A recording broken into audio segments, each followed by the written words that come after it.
আলিহি ওয়া সাহবিহি আজমাইন, আম্মা বা'দ। আলহামদুলিল্লাহ, আমরা গত পর্বে যেখানে পড়ছিলাম তারপরে পড়বো বলছিলাম, যে ওয়াদা করছিলাম যে আমরা এখানে পড়ব। গত পর্বে আমরা পড়ছিলাম যে মহান রব্বুল আলামিনের সিফাত সম্পর্কে আলোচনা করছিলাম, তাই তো? এবং শেষে বলছিলাম যে আগামী পর্বে আমরা পড়বো ইনশাল্লাহ যে তাআলা আনিল হুদুদ ওয়াল গায়াত। ইমাম তাহাবী রহমতুল্লাহ যা বলেছেন সেটা নিয়ে আমরা সেখানে পড়বো ইনশাল্লাহ। আজকে যেখানে আমরা থেমেছিলাম আগের পর্বে সেটা আমরা করি।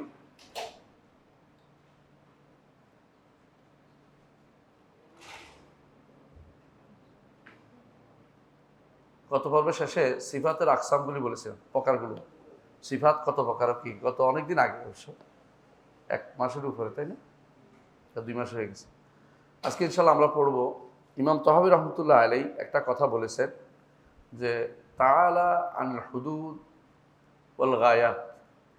এরপর বলেছেন যে মহান রব্বুল আলামিন তিনি কয়েকটি জিনিস থেকে পবিত্র। তাআলা বলে মুনাজ্জাহ বলতে উদ্দেশ্য, আর হুয়া মুনাজ্জাহুন আনিল হুদুদ ওয়াল গায়াত ওয়াল আরকান ওয়াল আদা ওয়াল আদওয়াত। কয়েকটা বলেছেন, হুদুদ, গায়াত, আরকান, আদা, আদওয়াত, 5টা জিনিস বলেছেন। এরপর বলেছেন লা তাহউইল জিহাদ ও সিদ কাসাইল মুবতাদাত। 6টা জিনিসকে তিনি নো করেছেন, যে এই 6টি জিনিস তার নেই। 6টি জিনিস তার নয়। একটা হচ্ছে হুদুদ, তার জন্য হুদুদ করা যাবে না। গায়াত ব্যাখ্যা করবো আমি। হুদুদ বলা যাবে না, গায়াত রাখা যাবে না, আরকান বলা যাবে না, আদা বলা যাবে না, আদওয়াত বলা যাবে না। এমন জিহাদ, সিদ, মুবতাদাত, সৃষ্টির মতো 6টা জিহাদ সাব্যস্ত করা, 6টা জিনিস তিনি বলেছেন। প্রথমে বলেছেন তাআলা আন হুদুদ। আল্লাহ তাআলাকে সীমার মধ্যে ফেলা যাবে না, সীমায়িত করা যাবে। সীমায়িত বুঝেন তো? আপনি কেমন সীমা আছে, আমাদের দৈর্ঘ্য প্রস্থ আছে না, ডাইনে বামে বাতাসে আছে না? তাহলে আমি একটা সীমায়িত, এদিকেও না এদিকেও। তো এটা বলছে আল্লাহ তাআলাকে এটা করা যাবে না। আচ্ছা, বুঝলাম এটা। বল গায়াত। গায়াত তো কি?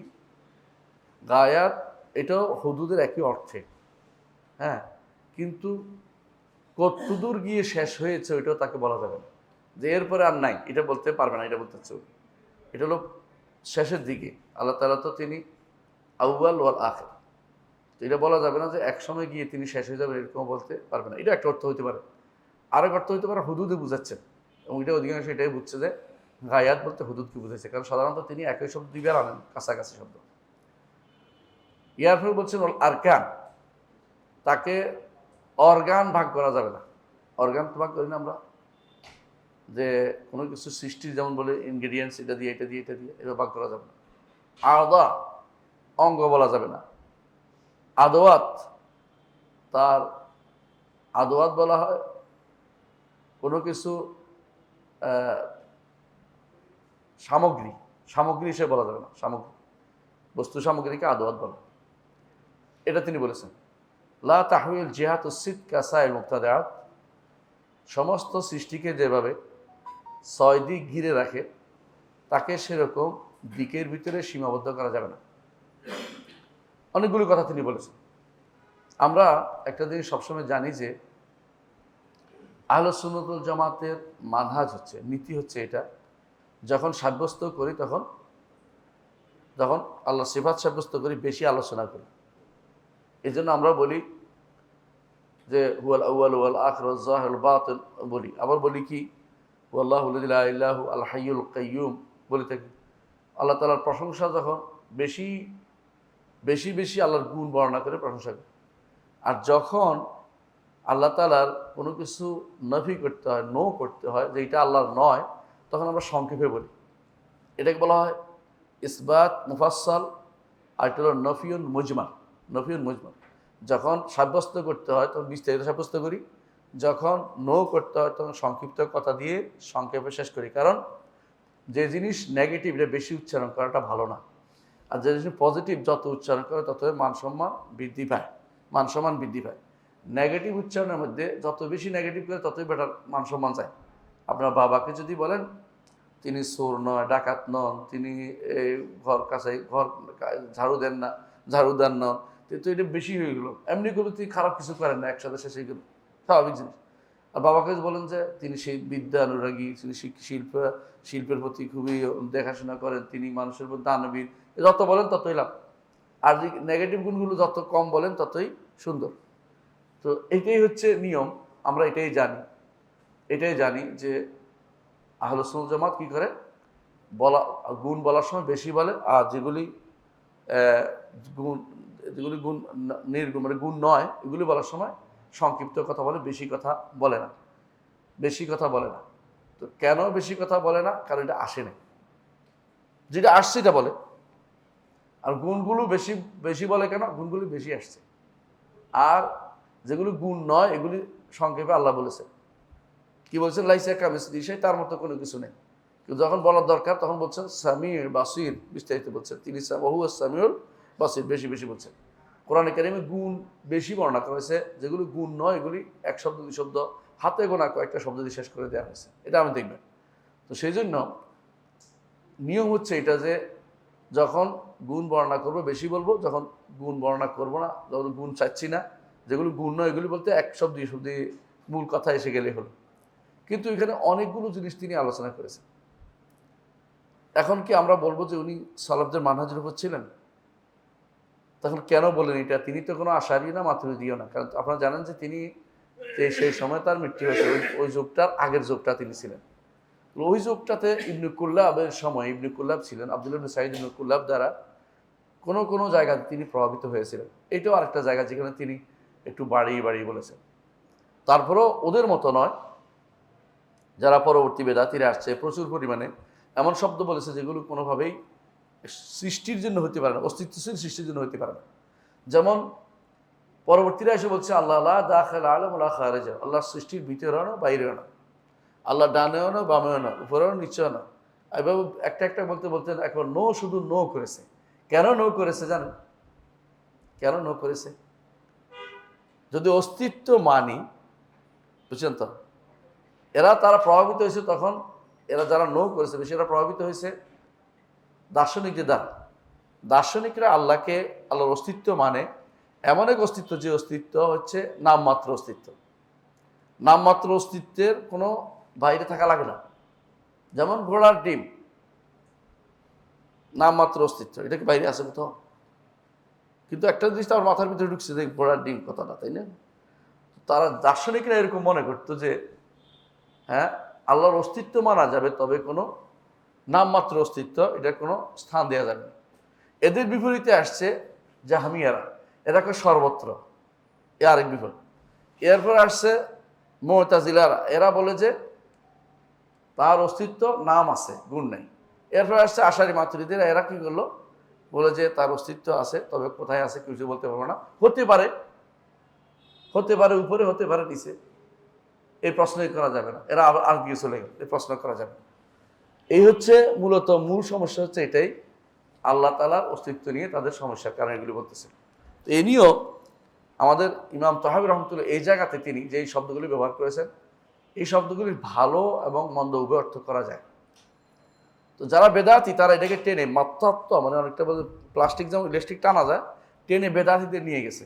আর যারা আহলুস সুন্নাত জামাত তারা হক কথাটা বলছে, যেটা অর্থ খারাপ হতে পারে না, ভালো হতে পারে। এই শব্দটা কি? তাআলা আল হুদুদ ওয়াল গায়াত, যে আল্লাহ তাআলা তিনি পবিত্র, কি থেকে? হুদুদ থেকে, সীমা থেকে পবিত্র। এখন সীমা যদি না হয়, একটু খেয়াল করেন, সীমা একটা জিনিস, সীমা, এই যে আমার একটা সীমা আছে, তাই না? আমার একটা সীমা, প্রত্যেক সীমা আছে। তো সীমার দুইটা অংশ আছে। আমি এই যে ধরেন এই সীমার ধরেন যে এই যে টেবিলটা সীমা হচ্ছে, এটা হচ্ছে মসজিদের কেবলাতে, তাই না? একটা সীমা বলতে পারছেন। এইটা যদি উদ্দেশ্য হয়, তাহলে হ্যাঁ, আল্লাহ তাআলা সৃষ্টির ভিতরে কোনো সীমার অধীন না, এটা অবশ্যই বলতে হবে যে আল্লাহ তাআলা কোনো সীমা সংজ্ঞা দেওয়া যাবে না। কিন্তু সালাফদের মধ্যে কেউ কিন্তু আল্লাহর জন্য সীমা সাব্যস্ত করেছে। তো জিজ্ঞাসা কেন সীমা সাব্যস্ত করছেন? বলে যারা জাহমিয়ারা তারা আল্লাহকে সর্বত্র বিরাজমান বলে। সর্বত্র বিরাজমান সীমা হইতেছে না, বুঝেন? সর্বত্র বলার অর্থ কি? কারণ সব জায়গাতে তো তারা সীমা করবেন কেমনি? সব জায়গাতে। তো এইটাকে বাতিল করার জন্য তারা বলতে নাম বেহাত, আল আরশ নাম আল আরশ, বেহাত নাম বেহাত। আল্লাহ আরশের উপরে, হ্যাঁ আরশের উপরে, হাত হাত বানিয়েছে বান্দার সীমা শেষ স্রষ্টা, সৃষ্টির সীমা শেষ, এরপরে স্রষ্টা। এটুকু বলা যাবে স্রষ্টা উপরে, সৃষ্টি নিচে, এইটুকু এই সীমা বলা যাবে। কিন্তু সীমা বলতে যদি কোনো বুঝো, এটা যে সৃষ্টি যেরকম কোথাও তাকে দিয়ে নির্ধারিত করা যায় তিনি এখানে আসেন, তার ডাইনে এটা, বামে এটা, উপরে এটা, নিচে এটা ভাগ করা যায়, এই সীমা নির্ধারণ করা যাবে না, এই সীমা নির্ধারণ করা যাবে না। বুঝতে পারছেন কথাটা? এইটা হচ্ছে তাআলা হুদুদ ওয়াল গায়াত, একই অর্থে, একই অর্থে গায়াত হুদুদ একই অর্থে ব্যবহার করা হয়েছে। ওয়াল আরকান ওয়াল আদা ওয়াল আদওয়াত, আল্লাহ তাআলাকে রোকন ভাগ করা যাবে কিনা, হ্যাঁ, এইটা এই জাতীয় রোকন ভাগ করা, অঙ্গ ভাগ করা বা আল্লাহর অঙ্গ আছে এগুলি বলা জায়েজ নেই। আল্লাহর অঙ্গ, দেহ এগুলি বলা জায়েজ নেই, আমার কারণ এগুলো জায়েজ নেই। এটা এক কথায় শেষ। কিন্তু এটাকে যখন বারবার বলছে, একবার বলছে আরকান, আদা, আদওয়া, তিনটার কথা একটাই ঘুরে ফিরে। এটা হচ্ছে আল্লাহকে কি কোনো, আল্লাহর জন্য কি কোনো অঙ্গ সাব্যস্ত করবে কিনা। এই দ্বারা অনেকেই উদ্দেশ্য নিয়ে থাকে যে এটা দ্বারা উদ্দেশ্য নিছে, এখন যারা আসছে তারা বলে যে আল্লাহর জন্য, এখন এটা বুদ্ধি নিচ্ছে। ইমাম তাহাবী এটা উদ্দেশ্য নিয়েছেন, আমরা বলছি না। এখন অনেকে এই শব্দ দিয়ে নিয়ে পেয়ে গেছেন যে এখন তারা বলে যে এর অর্থ হচ্ছে আল্লাহর জন্য হাত সাব্যস্ত করা যাবে না, পা সাব্যস্ত করা যাবে না, কারণ এগুলি তো অঙ্গ। আরে তোমারটা অঙ্গ, তোমারগুলি এগুলি অঙ্গ। আল্লাহর জন্য এই শব্দ আল্লাহ ব্যবহার করে, রসুলও ব্যবহার করেন নাই। কিন্তু আল্লাহ এবং তার রসুল যেটা ব্যবহার করেছে সেটাকে অস্বীকার করতে পারবেন না।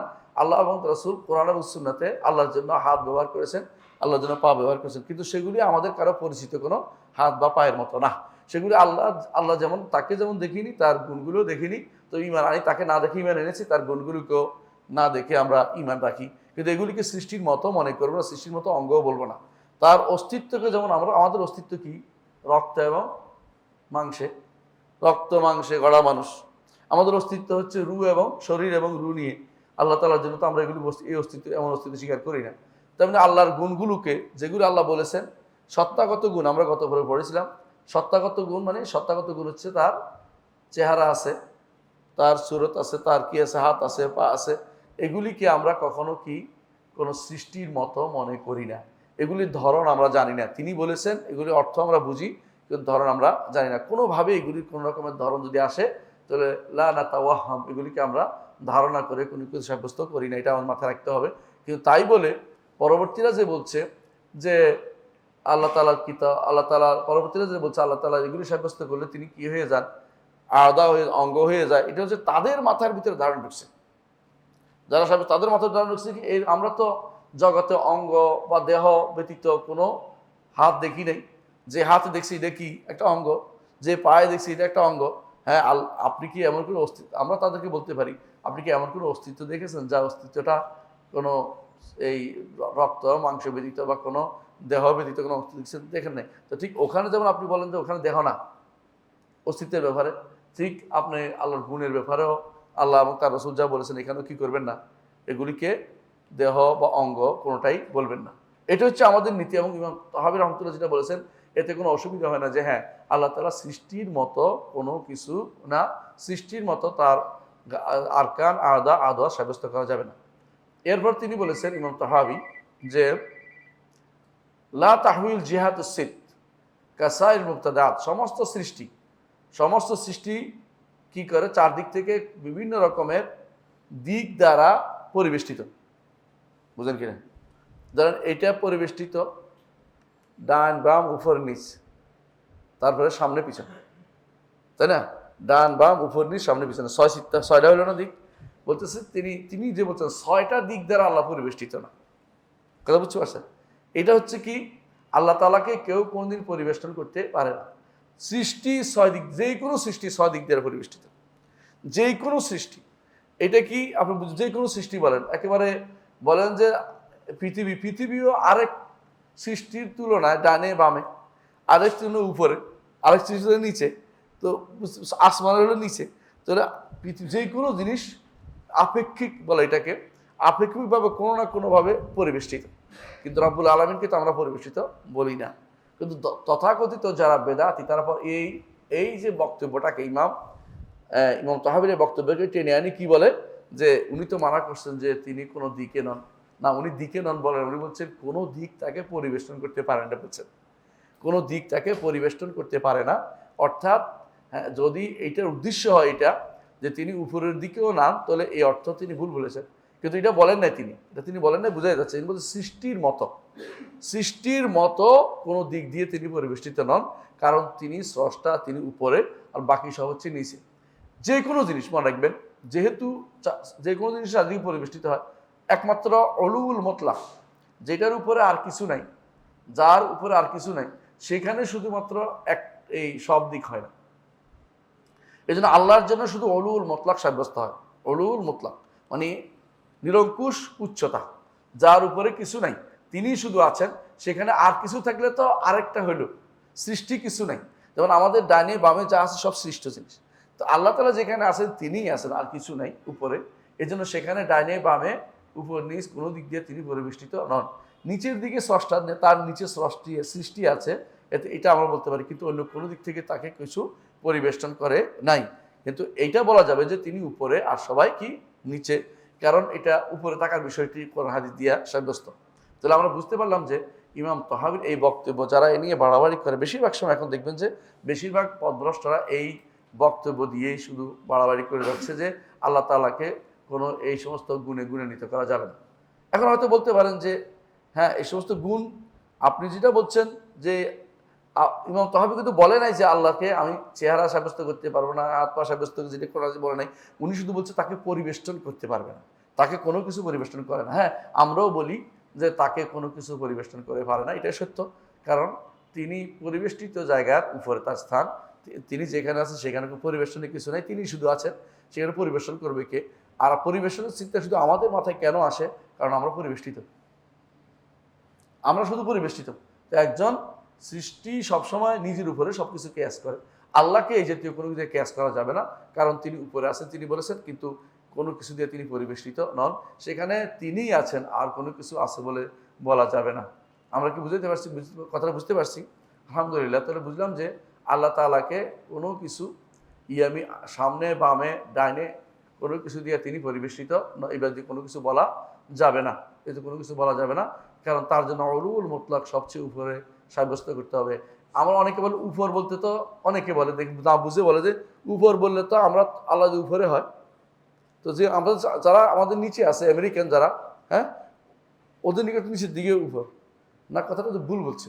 প্রত্যেকটি মানুষ উপরের দিকেই, উপরের দিকে নাই। কারণ এমনভাবে পৃথিবীটা, এমনভাবে তার সিস্টেমটা এরকম যে যেখানে আপনি যান মাথার উপর দিকেই আসমান, নিচে দিয়ে না, আসমান কখনো নিচে দিয়ে না, ওখানেও আসমান উপরে দিয়েই। এই জন্য আপনি নিচের দিকে মাথা দিচ্ছেন, তা ঠিক না। আর আপনার উপরটা হচ্ছে উলুউন ইদাফি, অর্থাৎ আপেক্ষিক উপর। কিন্তু আল্লাহ তাআলা এই উপর না, তিনি সার্বিক উপর, সার্বিক উপর। মাঝে মধ্যে আমরা উদাহরণ দিয়ে থাকি, এটা আপনার মনে আছে কিনা, পিঁপড়া দিয়ে। আপনি আর পিঁপড়া যতই ঘুরুক না কেন আপনি উপরেই থাকেন, আপনি উপরেই থাকবেন। পিঁপড়া ঘুরতে ঘুরতে যতই করুক না উপরে থাকবে। এটা শুধু একটা উদাহরণ দিলাম যে বোঝার জন্য, এটার সাথে আল্লাহর সাথে সম্পৃক্ততা নেই। বিশাল যিনি, ছোট্ট ক্ষুদ্র ক্ষুদ্র জিনিসের ব্যাপারে তার সাথে ওইটার কোনো তুলনা চলে না। এগুলি হচ্ছে আপেক্ষিক উচ্চতা। আল্লাহর উপরে থাকাটা হচ্ছে কোনো আপেক্ষিকতার বাইরে, যে যার সাথে কোনো রকমের উপরের কোনো তুলনা কোনো কিছু হইতে পারে না, এবং সেটাই তিনি উপরে আছেন, সেখানে আর কিছু উপরে নেই। সুতরাং তার উপরে সাব্যস্ত করার ক্ষেত্রে কোনো রকমের কোনো প্রশ্ন তোলা যাবে না। এ হচ্ছে আমাদের আজকের দর্শের প্রথম অংশ। আজকের দর্শের দ্বিতীয় অংশ আসতেছে, এটা তিনি বলতেছেন ওয়াররুইয়াতু হাক্কুন লিআহলিল জান্নাতি বিগাইরি হাতাতিন ওয়ালা কাইফিয়া কামা নাতাকা কিতাব রাব্বিনা উজুহু ইয়াওমাইযিন নাযিরা ইলা রাব্বিহা নাযিরা। আল কিয়ামা 22-23। ওয়া তাফসীরুহু আলা মা আরাদাল্লাহু তাআলা ওয়া আলিমাহু। দেখুন, আল্লাহ তাআলার দেখা, আল্লাহ তাআলাকে দেখা হক।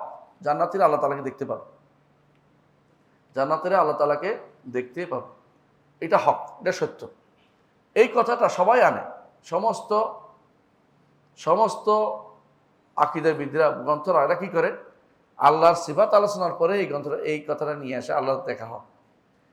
এবং এটা কেন আনে? এটা কি আল্লাহকে দেখা কি সিফাত? আল্লাহকে দেখা কি সিফাত? হ্যাঁ, আল্লাহকে দেখা তো বান্দার কাজ, বান্দার কাজ না। তো কেন এটা বলে যে এটা এখানে আসে? কেন এটা আসে? এই জন্য আল্লাহকে দেখবে যে হাদিসগুলো আসছে, সেগুলো দিয়ে আল্লাহর একটা সিফাত সাব্যস্ত হচ্ছে, এটা উলু, তিনি উপরে, এই জন্য এটা নিয়ে আসে। তাকে দেখতে হলে উপরের দিকেই তাকাবে। হাদিসে কি বলা হয়েছে মনে আছে? যে তোমরা এই যে সূর্য দেখছো, এই যে চাঁদ দেখছো, এগুলি যেভাবে দেখতে অসুবিধা হয় না, আল্লাহকে তোমরা এইভাবে দেখতে পাবে। এবং জান্নাতীরা আল্লাহকে উপরের দিকে তাকাই দেখবে, দেখবে তো। এবং আল্লাহ তাআলা তখন উপর দিকে বলবেন যে তোমরা কি, আমি কি তোমাদের বাড়িয়ে দিব না? তারপর তারা উপরের দিকে তাকাবে যে কি বাড়াবেন, লম্বা হাদিসগুলো আমরা শুনছেন। শুধু এটুকু বলছি কেন তিনি কেন এই আকীদার এই চ্যাপ্টারটা নিয়ে আসে, কারণ আল্লাহকে দেখা যাবে, আল্লাহকে দেখা যাবে, জান্নাতে আল্লাহকে দেখতে পাবো ইনশাআল্লাহ আমরা।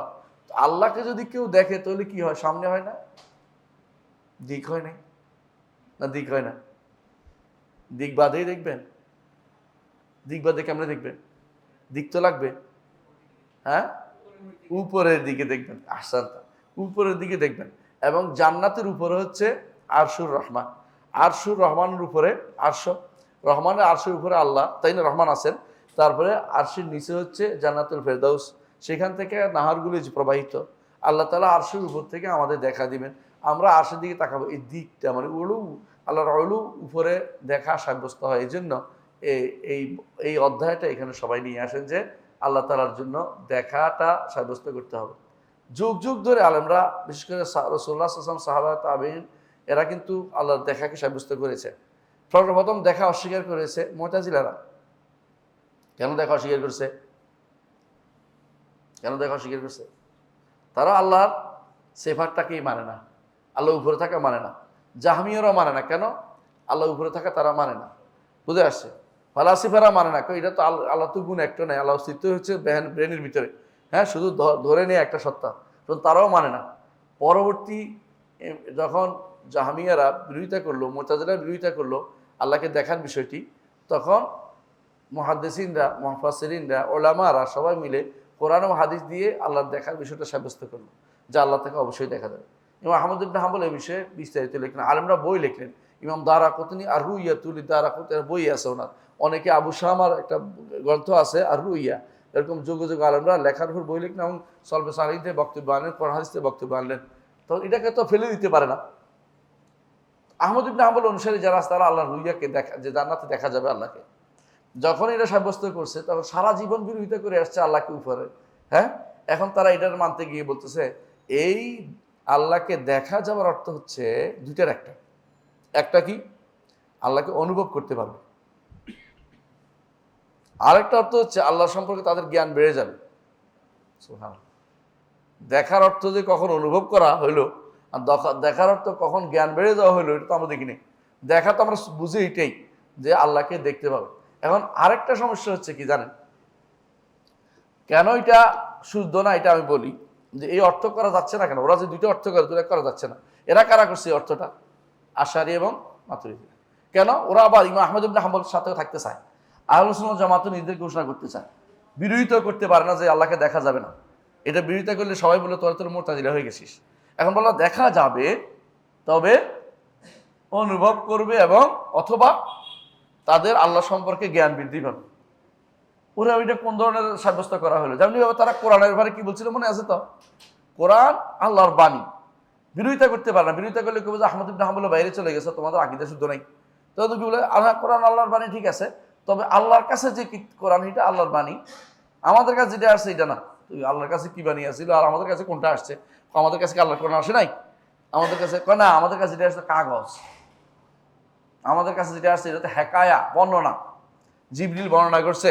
আমার যেটা আসছে যে রসুলের শব্দ বের হয়েছে আরবিতে, আরবি ভাষায় বের হয়েছে, এটা কিন্তু মূল কোরআন তো আল্লাহর কাছে রয়ে গেছে। তো ঘুরে ফিরে তারা মুতাজিলার মধ্যে কোনো পার্থক্য আছে? মুতাজিলা কোন জিনিস নিয়ে মতভেদ করেছে? আল্লাহর কাছে কোরআন ওইটা নিয়ে, নাকি আমাদের কাছে কোরআন থাকা নিয়ে? আমাদের কাছে যে কোরআন আছে এই কোরআন তারা মাখলুক বলছে। আর ইমাম আহমদ ইবনে হাম্বল যুদ্ধ করছেন কি জন্য? এত যুদ্ধ জিহাদ, এত কষ্ট কি জন্য করেছেন? আমাদের কাছে থাকা কোরআনটা কি আল্লাহর বাণী, এইটা সাব্যস্ত করার জন্য তিনি এত কিছু করেছেন। এরা আমাদের কাছে কোরআনটাকে কি করে না, এটা তো আল্লাহর বাণী। তো আল্লাহর বাণী কোথায়? কালামে নফসি, আল্লাহ তাআলার কাছে যে, আল্লাহর কাছে যে আত্মিক কথা আছে, সেটা আত্মিক কথা এটা কিরকম, এটার ধরন তারা কিয়ামত পর্যন্ত বর্ণনা করতে পারে না।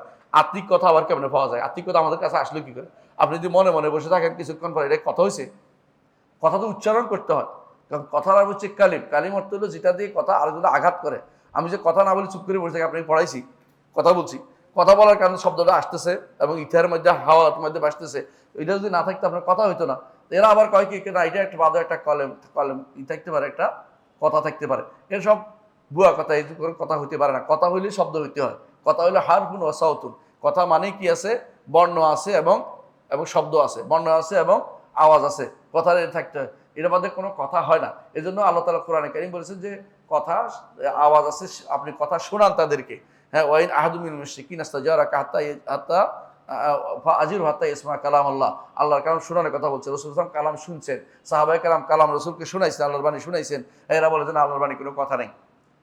এখানে তো আপনি বিভ্রান্ত হচ্ছে, এখানে তো আপনি বিভ্রান্ত হচ্ছে, কারণ আল্লাহর দিকে তাকানোর অর্থ হচ্ছে আল্লাহর দিকে তাকালে তো গুরু হয়ে যাচ্ছে, সারা জীবন বিরোধিতা করছে। এই জন্য জান্নাতে গেলেও বিরোধিতা করবে। আল্লাহকে দেখা যাওয়া অর্থ আল্লাহকে দেখবে। অথচ রাসূলুল্লাহ সাল্লাল্লাহু আলাইহি ওয়াসাল্লাম বলেছেন যে তোমাদের তোমাদের মাথায় থাকা চক্ষু দিয়ে আল্লাহকে তোমরা দেখতে পাবে, মাথায় থাকা চোখ দিয়ে আল্লাহকে দেখতে পাবে। এবং এই জন্য আল্লাহকে দেখার বিষয়টা মুসা আলাইহিস সালাতু ওয়াস সালাম জানতেন যে দেখা যাবে, সেই জন্য তিনি বলছেন যে দেখা জিনিসটা অসম্ভব কিছু বিষয় না, এই জন্য তিনি দেখতে চেয়েছেন।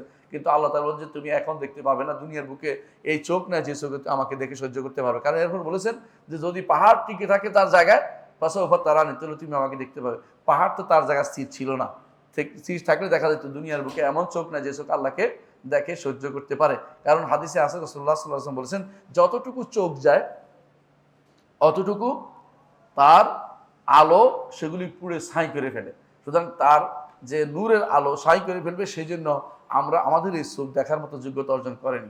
জান্নাতে এমন চোখ দেওয়া হবে যে চোখে আল্লাহকে আমরা দেখতে সমর্থ হব। এটা হচ্ছে ইমানদার আহলে সুন্নাত ওয়াল জামাতের কথা। কিন্তু ওদের কথা হচ্ছে না, আল্লাহ তাআলাকে দেখা যাবে, তো এই দেখা অর্থ কি আবার তাবিল করে চলে গেছে। এইটা কোনোদিনও হইতে পারে না। এই ব্যাখ্যা কখনো গ্রহণযোগ্য হইতে পারে না যে আল্লাহ তাআলাকে অন্তর দিয়ে দেখবে, অথবা আল্লাহ তাআলাকে অনুভব করবে, অথবা আল্লাহ তাআলাকে আল্লাহ তাআলা সম্পর্কে জ্ঞান বেড়ে যাবে। এই সমস্ত কথা বলা যাবে না। বলতে হবে যে অবশ্যই আল্লাহ তাআলাকে দেখা যাবে। এই দেখা যাওয়ার বিষয়টা কোরআন হাদিসে প্রচুর পরিমাণে আসছে। কোরআনে কারীম কোথায় আসছে? ওয়ালাদাইনা মাজিদ লাহুম মা ইয়াশাউনা ফিহা ওয়ালাদাইনা মাজিদ। এটাও একটা দলিল যে তাদের যা চাইবে তা পাবে, আর আমাদের কাছে বাড়তি আছে। বাড়তির দলিল আসছে হাদিসে। রাসূলুল্লাহ সাল্লাল্লাহু আলাইহি ওয়াসাল্লাম বলেছেন যে বাড়তিটা কি জিনিস? রাসূলুল্লাহ সাল্লাল্লাহু আলাইহি ওয়াসাল্লাম থেকে আসছে বাড়তিটা হচ্ছে আল্লাহকে দেখা। দুনিয়ার বুকে আমরা বলে থাকি সবসময় যে দুনিয়ার বুকে বড় নেয়ামত হচ্ছে আল্লাহ সম্পর্কে জানা, আর আখিরাতে বড় নেয়ামত হচ্ছে আল্লাহকে দেখা। যারা এই আল্লাহকে দেখা অস্বীকার করবে, তারা আখিরাতের নেয়ামত থেকে, তারা অনেক বড় নেয়ামত থেকে তারা বঞ্চিত হয়েছে। এবং হাদিসে ইমাম ইবনুল কাইয়িম রাহমাতুল্লাহ আলাইহি বলেছেন আল্লাহকে দেখার যে স্বাদ, দুনিয়ার জান্নাতের সমস্ত স্বাদকে, সেই স্বাদ তারা ভুলে যাবে যে কত বড় নেয়ামত তারা পেয়েছে। আল্লাহু আকবার। এই জন্য এই নেয়ামতটাকে যারা অস্বীকার করে, হারিউম বিহি আল্লাহ ইউরা, যে তারা না দেখাটাই তাদের জন্য বেশি উপযুক্ত। কিন্তু আমরা যারা ঈমান রাখি অবশ্যই বিশ্বাস করি যে আল্লাহ তাআলাকে অবশ্যই দেখা যাবে। কিন্তু এই দেখার পুরো চিত্র কেউ কোনোদিন বর্ণনা করতে পারবে না। এজন্য ইমাম তাহাবী নিজেই বলতেছেন আলামা আরাদাহুল্লাহু তাফসিরু আলামা আরাদাল্লাহু আলিমাহু। কিভাবে দেখবে, অর্থাৎ দেখার পরে কি অবস্থা তৈরি হবে, তারা কি ধরন বর্ণনা করতে পারবে? এর কিছু ধরন বর্ণনা করতে পারবে না। আল্লাহর হেজাবের ধরন তারা বর্ণনা করতে পারবে না, এবং তারা আল্লাহর দেখার ধরন বর্ণনা করতে পারবে না। আল্লাহকে দেখার এহাতা, যে তাকে যে পরিবেষ্টন করবে, এটাও তারা করতে পারবে না। তো কারণ আল্লাহকে দেখা থেকে পরিবেষ্টন করতে পারবে, তার চেহারা শুধু দেখবে। এই জন্য আমরা প্রতিদিন দোয়া করি যে ওয়াসআলুকা নাযরা ইলা ওয়াজহিকাল কারীম মিন গায়রি দাররা মুদিররা ওয়ালা ফিতনাতি মুদিল্লা। এই দোয়া তো আমরা সবসময় করি। আপনার কাছে চাই, প্রতিদিন সকালে দোয়াটা আছে না, এর মধ্যে এটা আছে, আপনার কাছে চাই যে আপনার চেহারার দিকে আমরা তাকাবো, এই স্বাদ যেন আমরা অনুভব করতে পারি। এটাই আমরা দোয়াটা আমরা করি। সুতরাং অবশ্যই আল্লাহ তাআলাকে দেখা যাবে। এখানে তিনি যে দেখাটা চোখের, আমার সেদিনের যে চোখ হবে সে চোখ দিয়ে আমরা, পরবর্তী চোখ দিয়ে আমরা দেখতে পাবো। কারণ প্রতিটি মানুষই ধ্বংস হবে আল্লাহ তাআলা আবার নতুন করে তাকে সৃষ্টি করবেন। সেই সৃষ্টি আর বর্তমান সৃষ্টি এক নয়, একরকম হবে না। সেটা হবে এমন এক সৃষ্টি যেখানে আল্লাহকে দেখা সহ্য করতে পারবে। এখনকার সৃষ্টি দুর্বল, কেউ বেশি দুর্বল, কেউ কম দুর্বল, কিন্তু তখনকার সৃষ্টি প্রত্যেকেই 33 বছর বয়স্ক পূর্ণ যুবক হিসেবে জান্নাতে প্রবেশ করবে, এবং তারা আল্লাহ দেখার মতো যোগ্যতা অর্জন করবে এবং আল্লাহকে দেখতে পারবে। এই আয়াতটিতে বলেছে উজুহু ইয়াউমাইযিন নাযিরা ইলা রাব্বিহা নাযিরা। এটা আগে বলি এর অর্থ হচ্ছে উজুন, কিছু চেহারা সেদিন শুভ্র উজ্জ্বল হবে, সুন্দর হবে এবং আলোকিত হবে। বুঝে আসছে? ইলা রব্বিহা নাযিরা, তাকিয়ে থাকবে তাদের রবের দিকে, তাদের রবের দিকে। এখানে উজুহুন, চেহারা কেন শুভ্র হবে? কারণ আল্লাহকে দেখবে। ইলা কেন বলছে? কারণ আল্লাহর দিকে তাকাচ্ছে। বুঝে আসছে? নজর কেন? আল্লাহর দিকে তাকানো। তিনটা শব্দ আসছে, তিনটা শব্দ প্রমাণ করে তিনভাবেই আল্লাহকে তারা দেখবে। তিনটা শব্দ প্রমাণ করে। এক নম্বর হচ্ছে চেহারাতে আলো আসবে, দুই নম্বর হচ্ছে আল্লাহর দিকে তাকাবে, তিন নম্বর হচ্ছে তাকাবে চোখ দিয়ে। সুতরাং বোঝা গেল তিনটি একই আয়াতের মধ্যে তিনভাবে আল্লাহ তাআলার জন্য কি সাব্যস্ত করা হচ্ছে? তার দেখাকে সাব্যস্ত করা হচ্ছে। সুতরাং আল্লাহ তাআলাকে দেখার বিষয়টি কোনোভাবেই অস্বীকার করার কোনো জো নাই।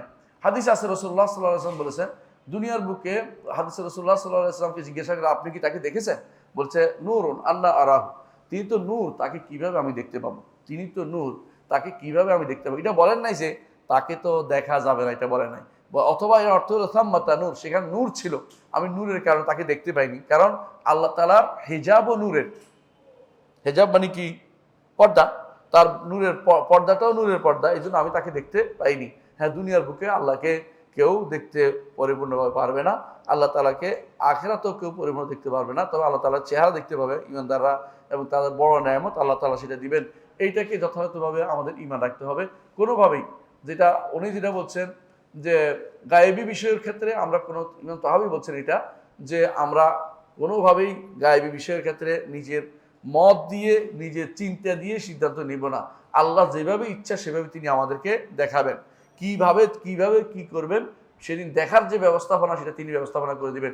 নিজের পক্ষ থেকে কোনো ব্যবস্থা দিয়ে আল্লাহকে দেখার কোনো সুযোগ নেই যে আমি এই ব্যবস্থা পাবো, ব্যবস্থা করবো, এটা করা যাবে না। এরপর তিনি বলেছেন যে ওয়াকুল্লু মা জাআ ফি যালিকা মিনাল হাদিস সহিহ আন রাসূলুল্লাহ সাল্লাল্লাহু আলাইহি ওয়াসাল্লাম কামা ক্বাল, রাসূলুল্লাহ সাল্লাল্লাহু আলাইহি ওয়াসাল্লাম থেকে আল্লাহকে দেখার ব্যাপারে যত হাদিস আসছে, কত হাদিস আসছে জানেন? 20টি হাদিস আসছে, যেগুলি মুতাওয়াতির পর্যায়ে, আল্লাহকে দেখার পর্যায়ে। এই জন্য কেউ যদি কোনো 20-এর অধিক হাদিস আসছে, কেউ হিসাব করছে, এর অর্থ হচ্ছে এগুলি যদি কেউ অস্বীকার করে তাহলে কিন্তু এমনিতেই কাফের হয়ে যায়। তারপরেও তারা অস্বীকার করে যাচ্ছে, কারণ ওদের যারা মুতাওয়াতির দাবি করে তাদের জন্য এটা। আর আমরা তো মুতাওয়াতির লাগে না, আমাদেরকে হাদিস শুদ্ধ হয়ে যায়, একটা হাদিস হলো সেটাকে আমরা মেনে নিতে হয়। এরা মুতাওয়াতির দাবি করে অনেকেই। তারপরেও বলছে এগুলো অনেকগুলো হাদিস যেগুলি দ্বারা আল্লাহকে দেখার বিষয় সাব্যস্ত হয়। এর উপরে অনেকেই আলাদা গ্রন্থ লিখেছেন, যে আল্লাহকে দেখার উপর আলাদা গ্রন্থ লিখেছেন। এটা আমরা লম্বা না করি। এরপর তিনি বলছেন ওয়া মা'না ওয়া আলামা আরাদ, যেভাবে তিনি বলছেন সেটা তার ইচ্ছা, মূল যে অর্থ সেটা আল্লাহ যেভাবে ইচ্ছা করেন সেভাবে। লা নাদখুলু ফি যালিকা মুতাআউলিন বিআরাইনা, এই ব্যাপারে নিজের মত খাটাতে যাব না। মত খাটাইছে না যারা বলে কি? যারা বলে কি অনুভব করবে, যারা বলে কি হ্যাঁ আল্লাহ সবার জ্ঞান বুদ্ধি পাবে, এই দুইটাই কি খাটাইছে? নিজেদের মতকে খাটাইছে। আর যারা বলে আল্লাহকে দেখাই যাবে না, ওরাও মত খাটাইছে। ওরাও তো নিজের মত খাটাইছে। কেন দেখা যাবে না? আল্লাহ বলছে দেখবে, রাসূল বলছে দেখবে, এরা মত খাটাইছে কেন? ওদের কাছে মত খাটাইলে, মত খাটাইছে এই জন্য যে এটা তো ধারণা, আমার ধারণা এরকম হয়। তো উনি বলতেছে যে এই প্রশ্নে কোনো ধারণা আনা যাবে না, তাউইলও আনা যাবে না, নিজের পক্ষ থেকে কোনো ধারণা করে কথা বলা যাবে না। এটা তো আহলে সুন্নাত জামাতের মানহাজ, যে তারা কোনোদিন ধারণার পিছনে দৌড়ায় না এবং তারা ধরনের পিছনে দৌড়ায় না। দুইটা জিনিস, হ্যাঁ, ধারণা ধরন দুইটার পিছনে দৌড়ায় না।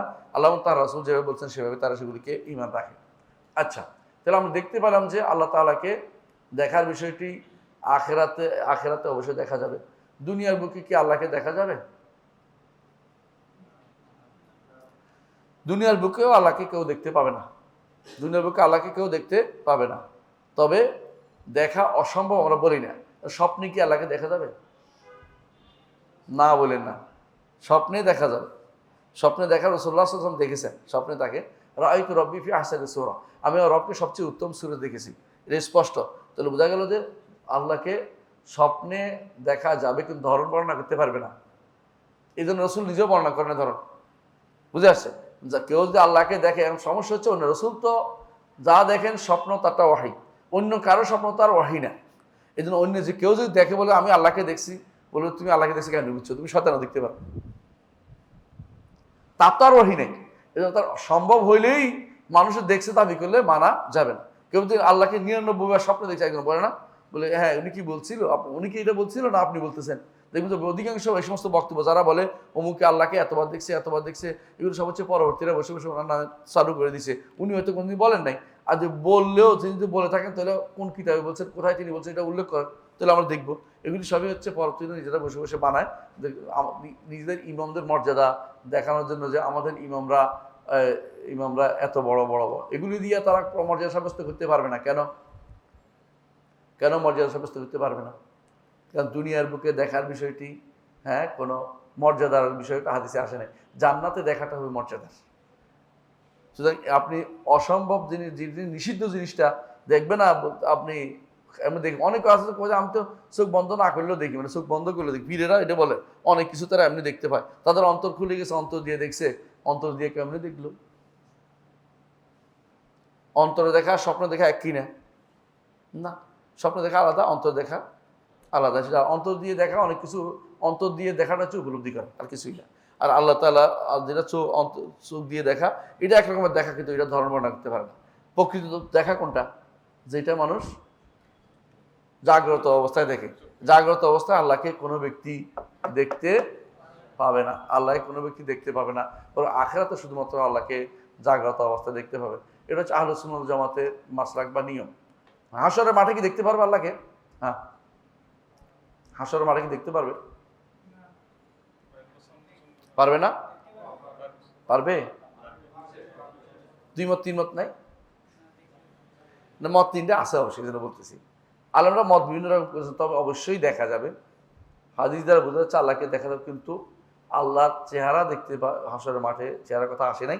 তো আল্লাহ তার সাথে কথা বলবেন, আল্লাহ তো অনুভব করতে, পায়ের গোছার দিকে তাকালে দেখবে, এটুকু এর বাইরে কিছু দেখতে পাবে না। এই দেখার মধ্যে সে আনন্দ পাবে না, জান্নাতে যে আনন্দ তারা পাবে সে আনন্দ পাবে না। এর জন্য বিশুদ্ধ মত হচ্ছে তারা হাশরের মাঠেও তাকে দেখতে পাবে, কিন্তু সেই দেখা ইমানদারদের যে নেয়ামতের যে আনন্দ পাবে, যে তাদের চেহারা শুভ্র হবে, সেই দেখার মতো দেখা সেটা নয়। বরং এটা হচ্ছে তাদেরকে তিনি আসছেন, তিনি যে ছিলেন তার প্রমাণ প্রতিষ্ঠা করে, তারপর তিনি যে আসেন, তিনি যে ছিলেন থাকবেন, এটা প্রমাণ প্রতিষ্ঠা করার জন্য, যাতে করে তারা আফসোস করে জাহান্নামে গেলে আফসোস তাদের আরও বেশি বেড়ে যায়, আফসোস আরও বেড়ে যায়। আচ্ছা, তাহলে বোঝা গেল তার আল্লাহ তাআলাকে তারা কয়বার দেখবেন? হ্যাঁ, আল্লাহ তাআলাকে কয়বার দেখবেন? আল্লাহ তাআলাকে জান্নাতে তারা দেখবেন। কয়বার দেখবেন নির্ধারণ করা কঠিন। কয়বার দেখবেন? যখন চাইবেন তখন দেখবেন। কারণ যে ব্যক্তি আল্লাহকে দেখতে চাইবে, আল্লাহ তার জান্নাতে কোনো অপূর্ণ কারো জন্য থাকবে না। যদি কেউ দেখতে চায় আল্লাহ তাআলাকে দেখতে পাবে। এই বিষয়ে আমাদের কোনো ইয়ার দরকার নেই, মানে কি বলে, বাড়াবাড়ির দরকার নাই। এটা হলো আমরা মূল কথা হচ্ছে জান্নাতে যেতে পারি, বাকিটা সহজ। জান্নাতে বাকিটা সহজ, আলহামদুলিল্লাহ। তাহলে আল্লাহ তাআলা দেখার মাসালাতে আমাদের জন্য এতটুকু আমরা সীমাবদ্ধ থাকি। এরপরে আসি, আমাদেরকে বলা হচ্ছে যে লম্বা না করি, আমরা এই জন্য লম্বা জায়গায় চলে আসি। বিসমিল্লাহ। পরে আলোচনা হচ্ছে এরপরে তিনি বলছেন ওয়াকুল্লু মা জা ফি যালিকা মিন হাদিসিস সহিহ আন রাসূল সাল্লাল্লাহু আলাইহি ওয়াসাল্লাম ফাহুয়া কামা ক্বাল ওয়া মা'নাহু আলা মা আরাদ লা নাদখুলু ফি যালিকা মুতাআউনা বিআরাইনা ওয়া লা মুতাওয়াহিমিনা বিআহওয়াইনা ফাইন্নাহু। কেন আমরা ধারণা এবং ধারণ নির্ধারণ থেকে দূরে থাকবো? কেন? এবং কোন রকম তাবিল করবো না কেন? ফাইন্নাহু মা সালিমা ফি দীনিহি ইল্লা মান সাল্লামা লিল্লাহি আযজা ওয়া জাল্লা ওয়া লিরাসূলিহি সাল্লাল্লাহু আলাইহি ওয়া সাল্লাম। কারণ ওই ব্যক্তি শুধুমাত্র নিজের দিনকে হেফাজত করতে পারবে যেই ব্যক্তি আল্লাহ এবং রাসূল যা বলেছেন এগুলি বিনা বাক্য বয় মেনে নিবে। আল্লাহ এবং রাসূল যা যা বলেছেন যে আল্লাহকে দেখা যাবে, এটা তো আল্লাহ বলছেন, আল্লাহ রসুলও বলেছেন। এইটাকে বিনা বাক্য বয়ে কেমনে দেখবো, কিভাবে দেখবো? দেখলে তো দিক হয়ে যাবে। এই জাতীয় কথা যারা বলবে তারা কি হবে না? ইমান রক্ষা করতে পারবে না। ইমান যদি নিরাপদ করতে হয় তাহলে অবশ্যই আল্লাহ রাসূল যা বলেছেন বিনা বাক্য বয়ে তা মেনে নিতে হবে। ওই সাল্লেমু তাসলিমা, যেটা তারা বলছেন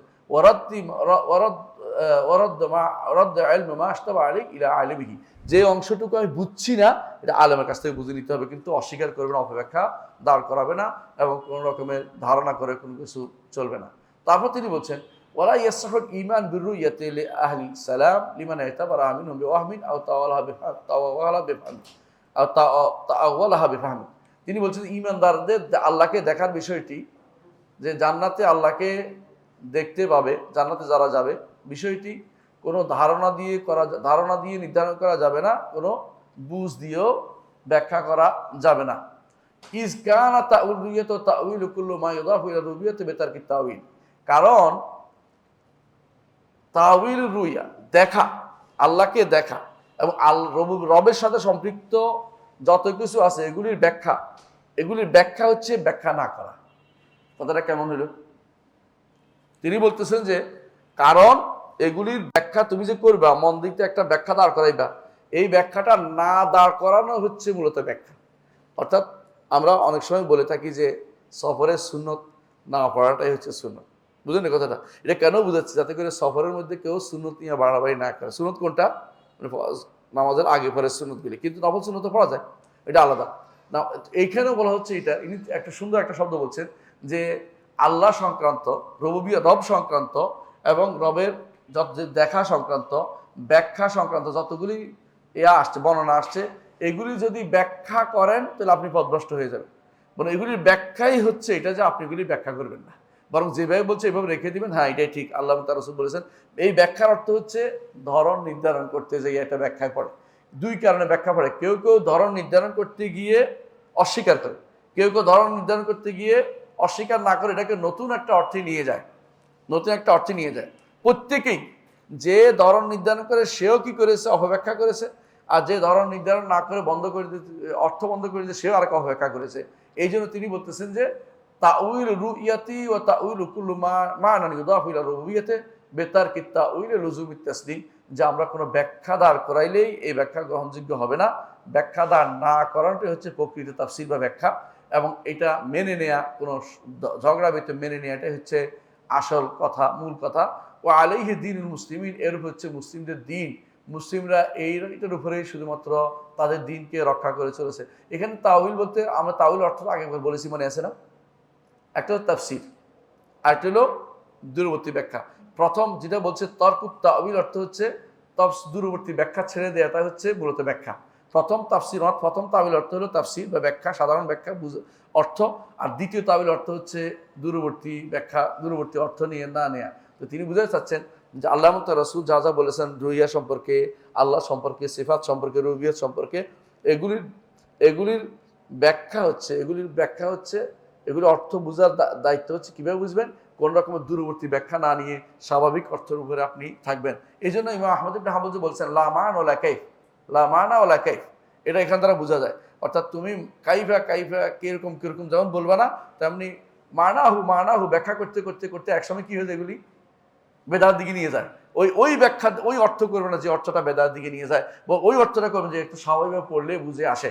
এই জন্য আমরা আমাদের সিফাতের যে সমস্ত সিফাতের যে নীতিমালা আছে, এই নীতিমালার মধ্যে একটা নীতিমালা হচ্ছে এটা, সিফাতের নীতিমালা একটা নীতিমালা হচ্ছে এটা যে সিফাতের বাহ্যিক অর্থ করতে হবে। আর বাহ্যিক অর্থ বোঝা যাবে মুতাবাদিল আযহান, পড়ার পরে সাথে সাথে জেহানের মধ্যে এটা আসবে। এটাই ও ব্যাখ্যা করে আরেকটা নিয়ে যাওয়া, এটাও একটা অর্থ বাইর করে অর্থাৎ করতে যেটা করে, এটা করে কারা? বেদাতির, আশারি, মাতুরিদের। সবসময় দেখবেন যে অর্থাৎ এটা। আমি ওই দিন ইসলামী বিশ্ববিদ্যালয়ে ফজর নামাজ পড়তেছিলাম, ইমাম সাহেব ব্যাখ্যা করতেছিলেন কোনটা জানেন? যে কেউ আল্লাহর দিকে এক বিঘত আসে, তিনি আল্লাহ তার দিকে এক হাত আসে, তো বলছে আল্লাহর রহমত আসে। তো আমি অনেক ব্যাখ্যা করেছিল, যার পর আমি আর বসে গেলাম, বললাম যে না, রহমত না, আল্লাহ আসেন, কিন্তু ধরনটা আমরা জানি না, এইটাই বলতে হবে আমাদেরকে। কামাইয়া লিখু বিজালালি আজমতি, আল্লাহ তাআলার রহমত আসে বলে তো আল্লাহ তাআলা রহমত তো সবসময় আসে, যে আলাদা করার দরকার ছিল। এই নৈকট্যের সাথে আল্লাহর রহমতের সম্পর্ক তৈরি না করে, এই নৈকট্যটা খাস স্পেশাল নৈকট্য, এটা বান্দা বুঝতে পারে, অনুভব করতে পারে, এটাকে রহমত দিয়া ব্যাখ্যা করে অর্থাৎ দিয়ে বলে নষ্ট করে দেবেন না। এরা কি করে অর্থাৎ যে এটাই আহমদ নিষেধ করছে যে লা মা'না ওয়ালা কাইফ, তুমি কাইফ ধরন যেমন নির্ধারণ করবে, অনুভাবে অর্থাৎ করে আরেকদিকে অর্থ, খারাপ অর্থ, মানে এই যে অর্থ গ্রহণ করা যাবে না, সেই অর্থ নিয়ে এসে এখানে যুক্ত করে দিতে পারবে না। এটা হচ্ছে এই অর্থের বিষয়টা বা তাউইলের বিষয়টা আমরা বুঝতে পারছি যে এরকম অর্থ করা কেন যাবে না, বাড়তি কথা বলা যাবে না, এটা ইমাম আহমদ বলে দিয়েছে। তো এর মাধ্যমে তাউইলের অর্থটা আমরা আগে জানি। তাউইলের মূল অর্থ কয়টা? তিনটা, তাই না? দুইটা অর্থ শুদ্ধ, একটা অর্থ বাতিল। একটা অর্থ শুদ্ধ কোনটা? তাউইল অর্থ কি? তাফসীর। এবং ইমাম ইবনে জারীর তাবারী যেন তাউইল বলছে, কোরআন কারীমে তাউইল অর্থ তাফসীর অর্থ আসছে, কোনো সন্দেহ নেই। আরেকটা অর্থ হচ্ছে কোরআনে কারিমে তাবিল সূরা ইউসুফের মধ্যে আছে আরেকটা অর্থ, তাবিল অর্থ হচ্ছে পরিণাম, সর্বশেষ অবস্থা। এটা আল্লাহ ছাড়া কেউ জানে না। ওমাই আলম তাবিল ইল্লাল্লাহ, সর্বশেষ অবস্থা কি, পরিপূর্ণ অবস্থা কি, এটা কেউ জানে না। আরেকটা অর্থ এরা বের করেছে মুতাজিলা, এই এরা আশারি মাতুরিদিরা, সেটা অর্থ হচ্ছে তাবিল দ্বারা বোঝাবে এমন অর্থ, আকল দিয়া দূরবর্তী একটা অর্থ নিয়ে আসা, যেটা শব্দের মধ্যে কোনোভাবে এই শব্দ থেকে কোনো একটা শব্দ দূরবর্তী অর্থ নিয়ে আসবে, তাতে করে বিবেকের সাথে কোরআন এবং হাদিসকে একরকম করা যায়, তৌফিক দেওয়ার জন্য। এইটাই হচ্ছে নিষিদ্ধ তাওয়িল, এটা হচ্ছে নিষিদ্ধ অর্থ, এটা ব্যবহার করা যাবে না, এটা ব্যবহার করা যাবে না। আচ্ছা আসেন এরপরের অংশ নিয়ে এসে যা আমাদের ইমাম কি বলেছেন আমরা শুনি দেখি। এরপর তিনি বলছেন যে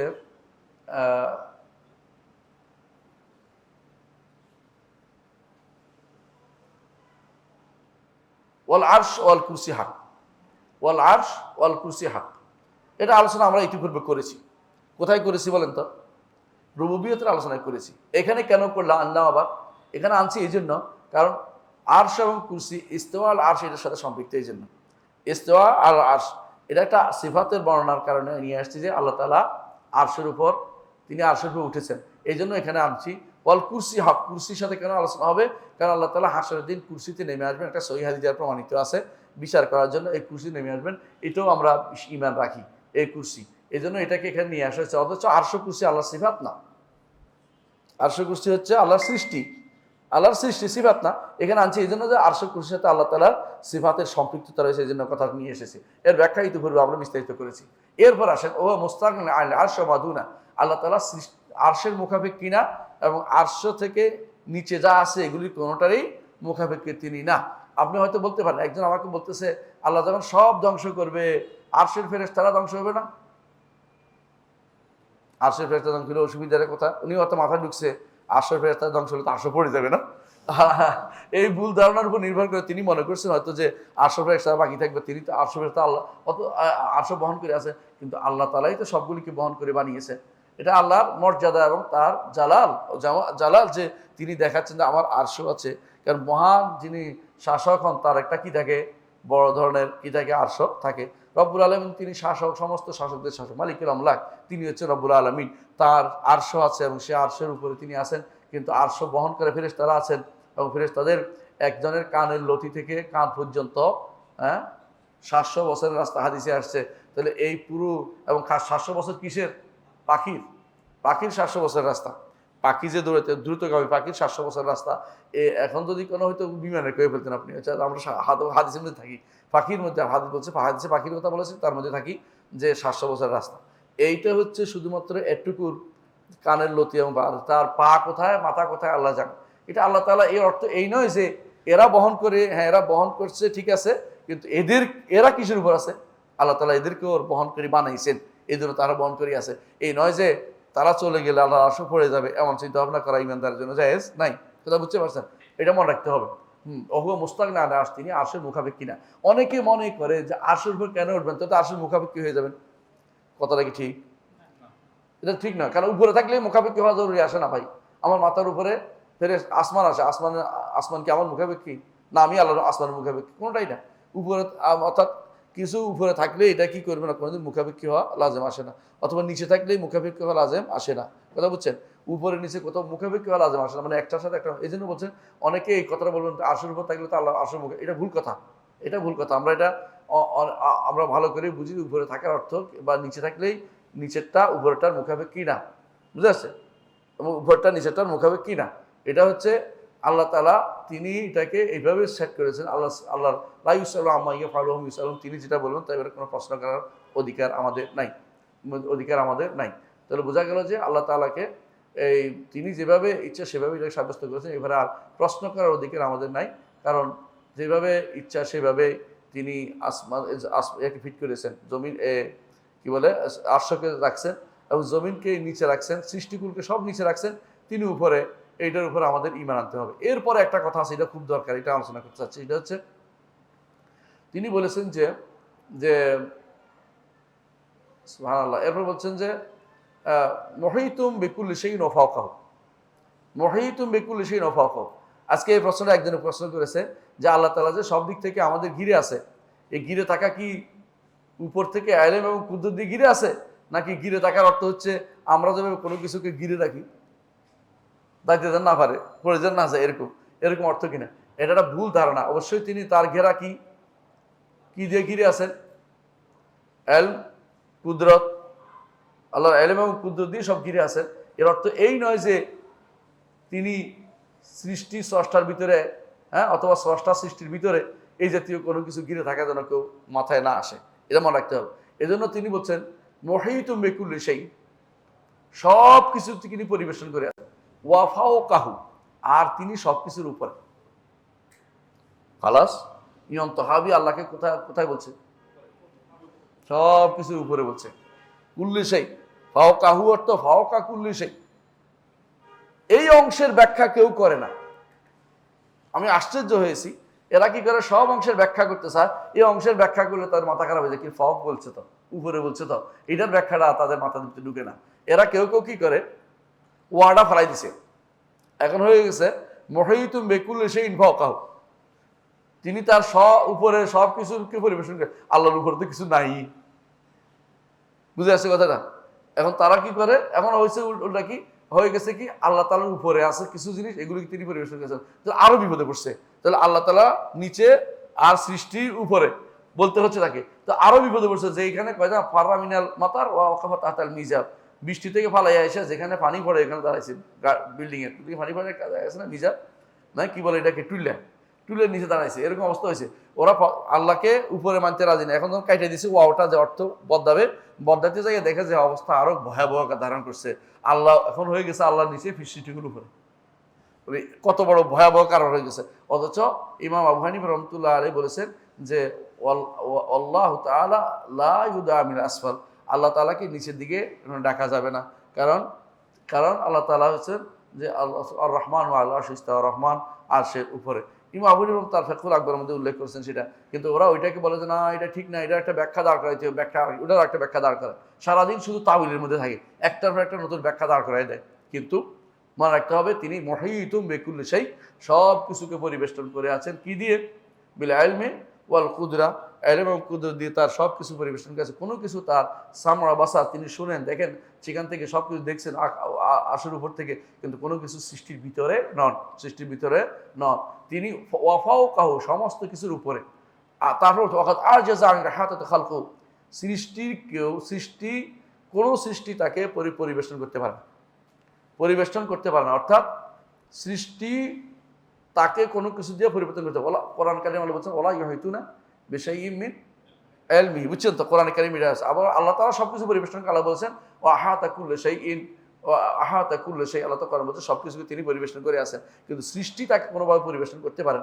আমরা যে আখিরাতে দেখবো আল্লাহকে, পরিবেষ্টন হবে না, শুধু দেখা হয়। পরিবেষ্টন হচ্ছে পরিপূর্ণভাবে এটা আয়ত্ত করে রাখা, এটা কেউ করতে পারবে না। এই জন্য আল্লাহ সৃষ্টিকে উনি বলতেছেন যে আজ হাতে খালকু, সৃষ্টি কোনোদিন তাকে পরিবেশন করতে পারবে না, দেখবে শুধু, পরিবেশন করতে পারবে না। কিন্তু তিনি সবকিছু পরিবেশন করেছেন তার ইলম এবং কুদরত দিয়ে, কিন্তু সবকিছুর উপরে তিনি রয়েছেন। এটা হচ্ছে ইমাম তাহাবির বক্তব্য। এর মাধ্যমে ওদের বক্তব্য আশারি, মাতুরিদি, মুতাজিলা, জাহমি, কাদারি যত আছে সমস্ত বক্তব্য ভেনিশ হয়ে যায়। তারা যেটা বলে থাকে যে আল্লাহ সর্বত্র বিরাজমান, বা আল্লাহ তাআলা কোথাও নাই, কোথাও আছে বা বলতে পারবে না, জিজ্ঞাসা করা যাবে না, সবই বাতিল হয়ে গেছে। তার এই বক্তব্য দেওয়া কি সব কিছুর উপর হচ্ছে কে? ইমাম আল্লাহ তাআলা, এবং এটা ইমাম তাহাবি বলেছেন। এরপর তিনি বলেছেন ওয়ানাকুলু ইন্নাল্লাহ তাআলা ইত্তাখাযা ইব্রাহিমা খালিলান, আমরা এটা বলি যে ইব্রাহিম আলাইহিস সালামকে আল্লাহ তাআলা বন্ধু হিসেবে গ্রহণ করেছেন। তাহলে আল্লাহ তাআলা বন্ধু কাকে বলে? ভালোবাসে। তো ভালোবাসা আল্লাহর গুণ, ভালোবাসার গুণ অস্বীকার কে করে? আশারি মাতুরিদিরা করে। ভালোবাসা বলতে তারা বলে আল্লাহ ভালোবাসা, তো আল্লাহ সওয়াব দেয়, আল্লাহ ভালোবাসা বলে না। কারণ ভালোবাসলে কি হয়? অন্তরটা কি হয়? নরম হয়ে যায়, হ্যাঁ, এবং কি হয়? অন্তরের মধ্যে বিভিন্ন রকমের অনুভূতি আসে। আল্লাহ তাআলার তো এরকম কিছু নাই, সুতরাং আল্লাহ ভালোবাসেন না, তো কি করে? আল্লাহ সওয়াব দেন বলতে। কিন্তু আমরা দেখতে পাচ্ছি আল্লাহ কি করেন? আত্তাখাযা ইব্রাহিমা খালিলান, ইব্রাহিমকে খালিল বন্ধু হিসেবে গ্রহণ করেছেন। এমনকি রাসূলুল্লাহ সাল্লাল্লাহু আলাইহি ওয়াসাল্লাম হাদিসে আসছে যে আল্লাহ তাআলা আমাকেও খলিল হিসেবে গ্রহণ করেছেন, যেমনিভাবে তিনি ইব্রাহিমকে খলিল হিসাবে গ্রহণ করেছেন। তা আল্লাহ তাআলা বান্দাকে ভালোবাসেন, আল্লাহ তাআলা বান্দাকে ভালোবাসেন। কোরআনও সাব্যস্ত, এবং আমরা এই বক্তব্য দিয়েও বুঝতে পারি।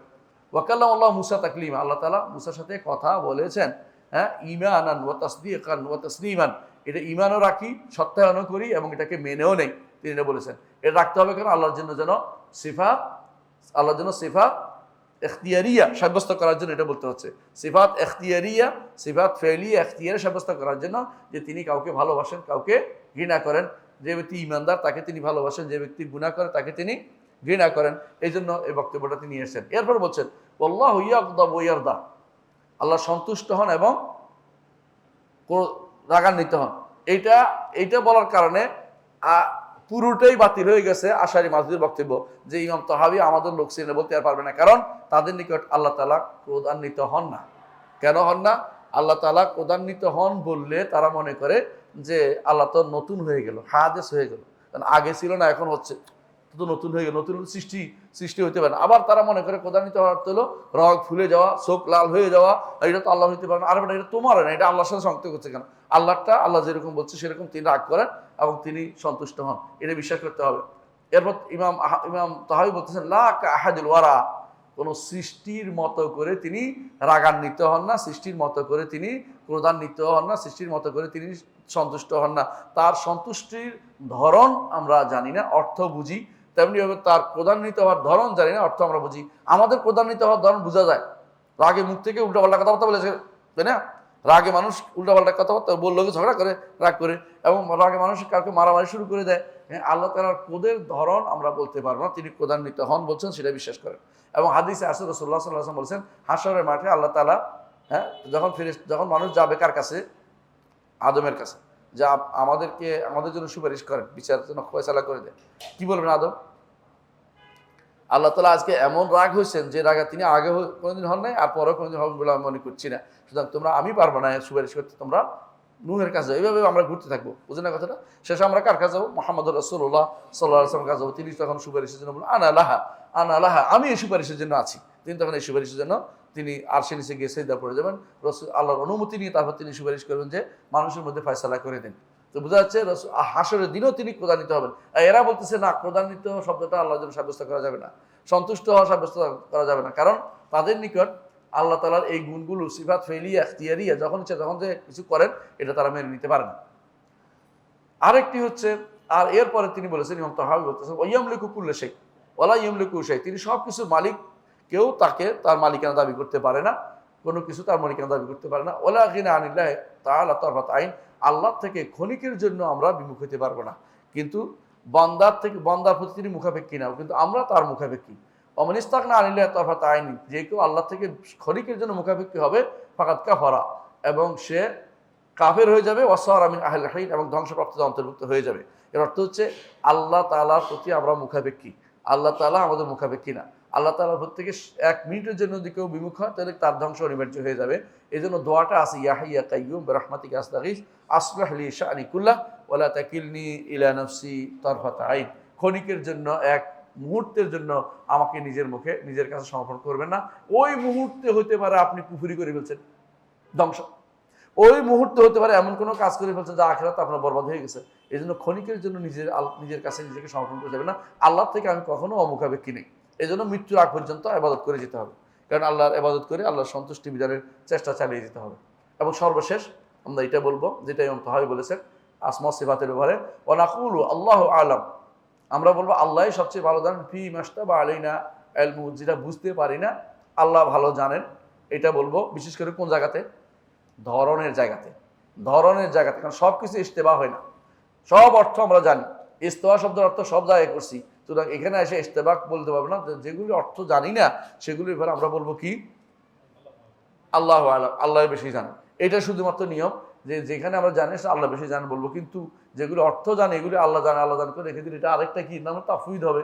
এই তাফউইদ নিষিদ্ধ, কারণ এগুলো অর্থ আমরা জানি, কারণ তিনি নিজে অর্থ করেছেন। কে? ইমাম তাহাবী নিজে অর্থ করেছেন। সুতরাং আলহামদুলিল্লাহ আমরা আজকে একটা অধ্যায় শেষে আগামী অধ্যায়তে আমরা ঈমান বিল্লাহ, ঈমান কিভাবে নষ্ট হয় সে বিষয়ে ইমাম তাহাবী যা বলেছেন, তিনি মাত্র অল্প কথা বলেছেন, কারণ তখনকার দিনেও শিরিক শিরিক শুরু হয় নাই, এই জন্য সে তখন বেশি বলা লাগে নাই, কিন্তু এই বিষয়টা তিনি সামান্য ইঙ্গিত করেছেন। এই বিষয়টা নিয়ে আগামী ক্লাসে আমরা আলোচনা করবো। সুবহানাকাল্লাহু ওয়া বিহামদিকা আশহাদু আল্লা ইলাহা ইল্লা আনতা আস্তাগফিরুকা।